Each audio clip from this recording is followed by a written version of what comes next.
This channel does not promote any violent, harmful, or illegal activities. All content provided by this channel is meant for an educational purpose only.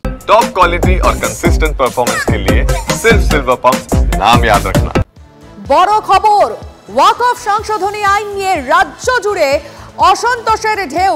হিংসার আগুনে জ্বলেছে মুর্শিদাবাদের সুতি, ধুলিয়ান, শামশেরগঞ্জ। আর এই আবহে আজ রাজ্যের সংখ্যালঘু সম্প্রদায়ের প্রতিনিধিদের সঙ্গে বৈঠকে বসছেন মুখ্যমন্ত্রী। নেতাজি ইন্ডোর স্টেডিয়ামে সভার আয়োজক ইমাম অ্যাসোসিয়েশন। আর এই যে বৈঠক তা কতটা গুরুত্বপূর্ণ হতে চলেছে চলুন কথা বলি। আমাদের রিপোর্টার সুশোভন আমাদের সঙ্গে এই মুহূর্তে সরাসরি রয়েছে। সুশোভন, কারা কারা থাকবেন আরো একবার দর্শকদেরকে বুঝিয়ে দাও, এবং এই বৈঠক কেন এতটা গুরুত্বপূর্ণ সেই বিষয়টার সামনে রাখো প্লিজ। দেখো, ইতিমধ্যেই যারা আমন্ত্রিত তারা এই বৈঠকে উপস্থিত থাকবেন, এবং তোমাকে আমি একবার যে নেতাজি ইন্ডোর, সেই ইন্ডোরে একবার দেখানোর চেষ্টা করব যে একদিকে যেমন নিরাপত্তার যে ছবি তা যেমন চোখে পড়ার মতো, অন্যদিকে কিন্তু যারা এই বৈঠকে আমন্ত্রিত তারা কিন্তু একে একে আসছেন। তুমি দেখতে পাচ্ছ যে একে একে তারা আসছেন, এবং স্বাভাবিকভাবেই তাদের যে কি বার্তা নিতে চান বা কি শুনতে চান সেটাও কিন্তু জানার। আচ্ছা, বলছি আজকে কি আপনাদের বক্তব্য ভিতরে গেলে জানতে পারো। আপনাদের তরফ থেকে কোনো বক্তব্য এখন কিছু না। 26 তারিখের কর্মসূচিটা কি আপনাদের হচ্ছে? 26 তারিখে না, ওটা একটু পিছিয়ে দেওয়া হয়েছে। কি কারণ বা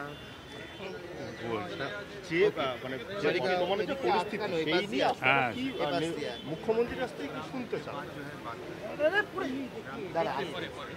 একেবারে তুমি বুঝতে পারছো যে একে একে যারা আছেন তারা কিন্তু আসছেন, এবং আরও দুজনের সঙ্গে আমি কথা বলার চেষ্টা করব। আচ্ছা, আপনারা আজ যা অবস্থা সেই জায়গায় দাঁড়িয়ে আজকে মুখ্যমন্ত্রী বৈঠক, কি বার্তা শুনতে চান? আমরা শুনতে চাই আমাদের দিদির মুখে, আমরা ভারতবাসী, আমরা সব হিন্দু মুসলিম সব আমরা একসঙ্গে চলতে চাই, এইটাই আমাদের বার্তা থাকবে। কিন্তু যে পরিস্থিতি আছে বেশ কিছু জায়গায় একটা অশান্তির আবহ, সেই অশান্তি কোথাও তো থামানোর প্রয়োজন রয়েছে, সেই বিষয়ে কি? অবশ্যই সেই বিষয়ে দিদি সঠিক করছে। আমরা চাচ্ছি দিদি হয়ে সাম্প্রদায়িক সম্প্রীতি বজায় রাখার জন্য সবাইকে বার্তা দিতে যাচ্ছি। সবাই সুষ্ঠুভাবে এই ভারতবাসী, আমরা ভারতবাসী, আমরা সবাই হিন্দু মুসলিম খ্রিস্টান ইসাই সবাই একসঙ্গে বসবাসে পক্ষপাতিত্ব। বুঝতেই পারছো যাতে পরিস্থিতির বদল হয় আর যাতে একটা স্বাভাবিক একেবারেই সুশোভন, আমরা সেদিকে নজর থাকবে যে কি ঠিক কি বার্তা আসে এই বৈঠক থেকে। আর কয়েক ঘন্টার অপেক্ষা, তারপরে সেই বৈঠক। দিলীপ ঘোষ কি বলেছেন, এই বৈঠককে কটাক্ষ করে কি বলেছেন সেটা শুনবো। যা কিছু হচ্ছে মমতা ব্যানার্জির ইচ্ছায় এবং তার উৎসাহেই হচ্ছে। উনি ঈদের দিনই সেই মেসেজ দিয়েছিলেন যে করো যা ইচ্ছা, আমি দেখে নেব। আর না হলে যে হাজার লোক ঘরছাড়া হয়ে গেছে, মালদার পাল্লালপুরে স্কুলে রয়েছে, আরও বিভিন্ন জায়গায় ছড়িয়ে আছে, মমতা ব্যানার্জি বা তার কোনো প্রতিনিধি যেতে পারতেন দেখতে যে সমস্যাটা কি, কেন চলে এসছো তোমরা। এক রাজ্যের মধ্যে ঘর ছেড়ে অন্য জায়গায় থাকতে হচ্ছে, উপদ্রুত এলাকা হয়ে গেছে।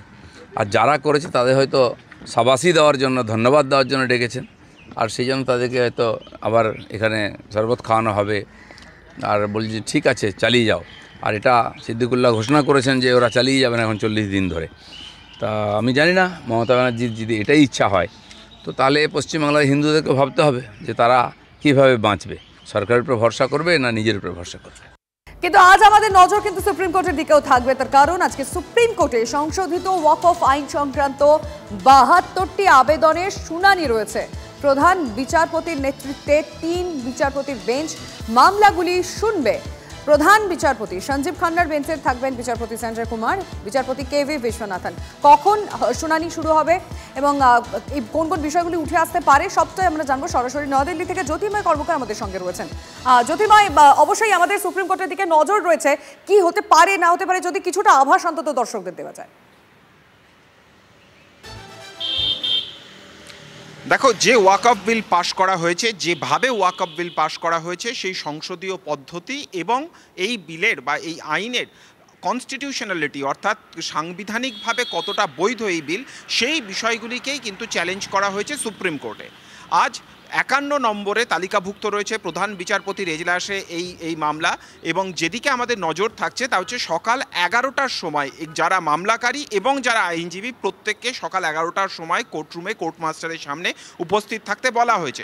স্বাভাবিকভাবেই কখন এই শুনানি হয় আমাদের নজর সেদিকে থাকবে। প্রধান বিচারপতির নেতৃত্বাধীন আলাদা একটি বেঞ্চ গঠন করা হয়েছে, ফলত এক্ষেত্রে দীর্ঘ শুনানি হবে। আপাতভাবে যে কোর্টের পদ্ধতির দিকে আমাদের নজর থাকে তা হচ্ছে প্রথম দিন শুনানির পরে গভর্নমেন্ট অফ ইন্ডিয়াকে এক্ষেত্রে নোটিশ ইস্যু করা হয়, এটাই নিয়ম। এবং গতকাল আমরা যে খবর পেয়েছি যে গভর্নমেন্ট অফ ইন্ডিয়া নিজে থেকে তারা ক্যাভিয়েট দাখিল করেছে, অর্থাৎ এক্ষেত্রে যদি কোনো রকমের শুনানি হয় আগে গভর্নমেন্ট অফ ইন্ডিয়ার বক্তব্য শুনতে হবে, তাদের বক্তব্য শোনা ব্যতীত কোনোভাবেই কোর্ট কোনো সিদ্ধান্ত নিতে পারবে না। অর্থাৎ এক্ষেত্রে যে নোটিশ ইস্যু হতে চলেছে তা কিন্তু আইনি গতি প্রকৃতি থেকে একটা ইঙ্গিত বা একটা আন্দাজ করা যেতে পারে। যে বিষয়গুলির দিকে আমাদের নজর থাকছে তা হচ্ছে যে যখন জয়েন্ট পার্লামেন্টারি কমিটিতে আলোচনা হচ্ছিল, যখন সংসদে লোকসভা রাজ্যসভায় আলোচনা হচ্ছিল, যে সাংবিধানিক ক্ষেত্রগুলো নিয়ে বিরোধীরা আপত্তি তুলেছিল সেগুলো নিয়েই এবারে আইনি লড়াই হবে সুপ্রিম কোর্টের শুনানি। আমাদের নজর থাকবে। অনেক ধন্যবাদ তোমায় জ্যোতির্ময়।